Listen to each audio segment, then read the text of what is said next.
In the heart of untamed wilderness, where life thrives on the edge of chaos, every second is a battle for survival. Above the treetops, the hunter becomes a shadow, silent and precise, watching, waiting.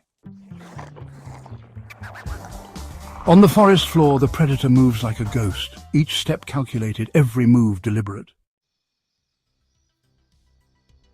But in this endless game of life and death, danger is always near. The hunted must rely on instinct and speed. Beneath the still waters lies a different kind of terror, a patient hunter waiting for the perfect moment to strike.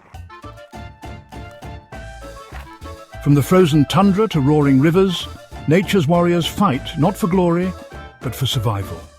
Every breath, every heartbeat is a testament to resilience. This is nature, beautiful, brutal, unstoppable. And it reminds us to survive is to endure and to adapt, to fight.